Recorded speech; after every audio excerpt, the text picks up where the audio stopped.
Hi, so glad you came by today to listen in. We're going to continue with Flipped. Everything's being flipped upside down and twisted around. Juliana's no longer interested in Bryce. She's given up on him.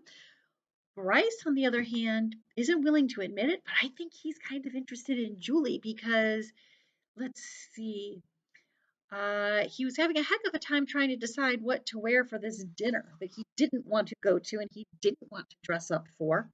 But yet he's spending all this time figuring out which clothes to wear.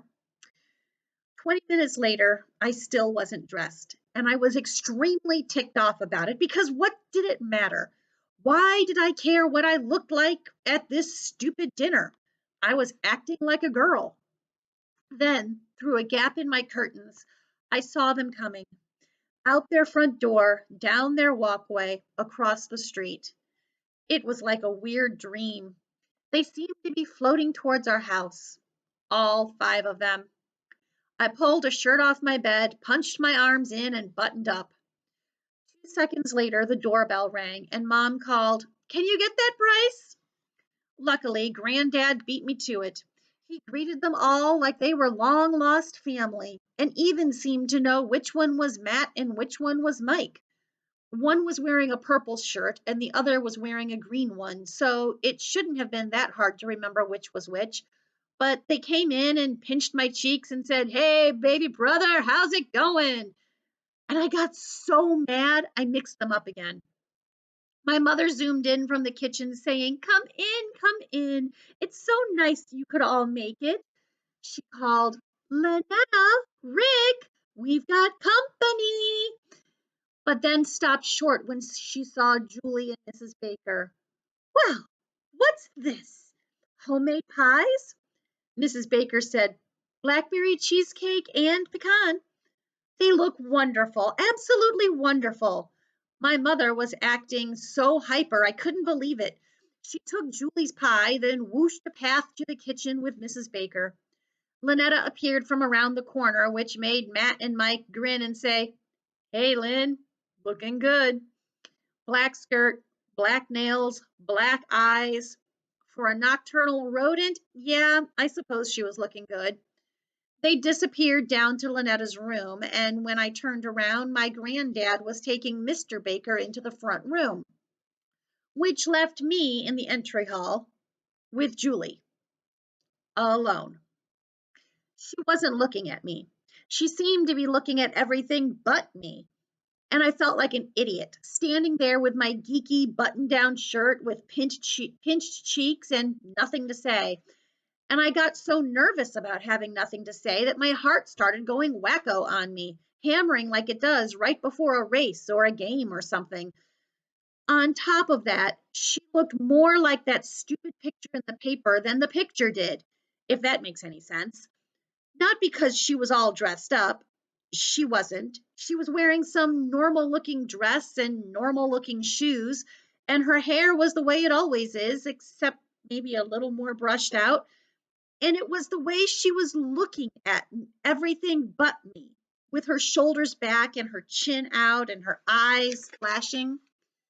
We probably stood there for 5 seconds, but it felt like a year.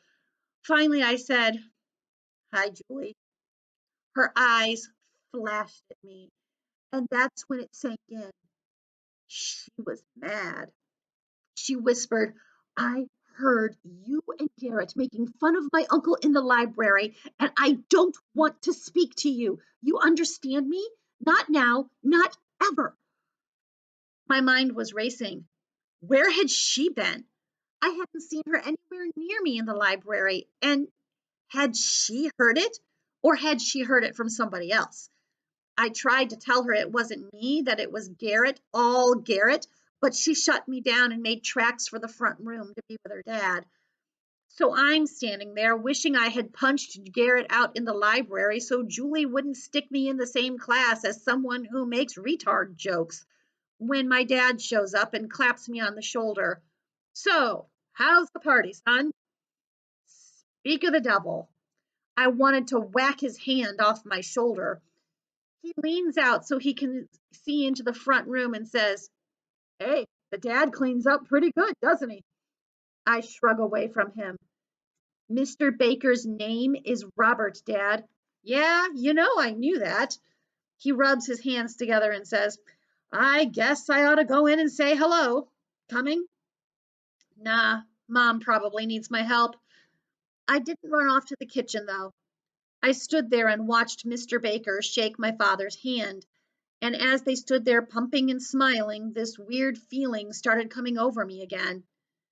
Not about Julie, about my father. Standing next to Mr. Baker, he looked small, physically small. And compared to the cut of Mr. Baker's jaw, my dad's face looked kind of weaselly. This is not the way you want to feel about your father. When I was little, I had always thought my dad was right about everything and that there wasn't a man on earth he couldn't take. But standing there, looking in, I realized that Mr. Baker could squash him like a bug. Worse, though, was the way he was acting. Watching my dad chum it up with Julie's dad, it was like seeing him lie to Mr. Baker, to Julie, to my grandfather, to everybody. Why was he being such a worm? Why couldn't he just act normal, civil? Why did he have to put on such a phony show? This went way beyond keeping the peace with my mother. This was disgusting. And people said I was the spitting image of my father. How often had I heard that one? I had never thought about it much, but now it was turning my stomach. Mom jingled the dinner bell and called, hors d'oeuvres are ready. And then she saw me still standing in the hallway. Bryce, where did your sister and the boys go? I shrugged. Down to her room, I think. Go tell them, would you? And then come and have some hors d'oeuvres. Sure, I said. Anything to get rid of the taste in my mouth. You don't want to look at your dad as being a Weasley worm, but in this case, for Bryce, I think it fits. We'll see how the rest of dinner goes next time. Thanks for stopping by. Stay healthy, stay safe, be kind to one another.